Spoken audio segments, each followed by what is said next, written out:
YouTube short ভিডিওতে hashtag use করার কিছু নিয়ম বলছি, যদি আপনি ফলো করেন ইউটিউব আপনার ভিডিওকে বেশি প্রমোট করবে। হ্যাশট্যাগ ইউজ করার প্রথম নিয়ম, শর্ট ভিডিওর টাইটেলে অনেকে আছে যারা অতিরিক্ত হ্যাশট্যাগ ইউজ করে, সেই কারণে ইউটিউব আপনার ভিডিও রিচ কমিয়ে দেয়। এবার থেকে নেক্সট শর্ট ভিডিওতে জাস্ট দুটি হ্যাশট্যাগ আপনি ইউজ করবেন। একটি হ্যাশট্যাগ শর্ট, এটা আপনি অবশ্যই দেবেন, তাহলে আপনার ভিডিও শর্ট ফিটে যাওয়ার সম্ভাবনা বাড়বে।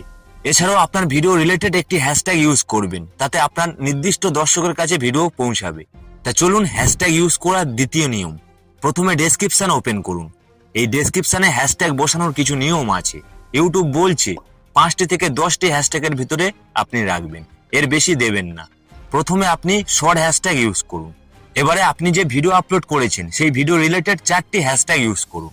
তারপরে আপনার চ্যানেল ক্যাটাগরি অনুযায়ী 3টে থেকে 4টি হ্যাশট্যাগ ইউজ করুন। যদি আপনার চ্যানেল রিলেটেড নির্দিষ্ট হ্যাশট্যাগ খুঁজে না পান, অবশ্যই একটি কমেন্ট করবেন, আমি আপনাকে বলে দেবো কোন হ্যাশট্যাগ ইউজ করবেন। এরপরে সব থেকে ইম্পর্টেন্ট, আপনার চ্যানেল নামে একটি হ্যাশট্যাগ ইউজ করবেন, আর এটা আপনি কন্টিনিউ করতে থাকবেন।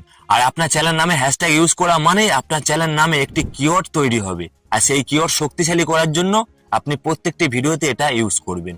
তারপরে দেখবেন আপনার শর্ট ভিডিও অবশ্যই ইউটিউব বেশি দর্শকের কাছে পৌঁছাবে, এটা আপনাকে গ্যারান্টি দিলাম। ফ্রেন্ড, জাস্ট একটি লাইক দেবেন আর পরবর্তী টিপসের জন্য চ্যানেলটি সাবস্ক্রাইব করবেন।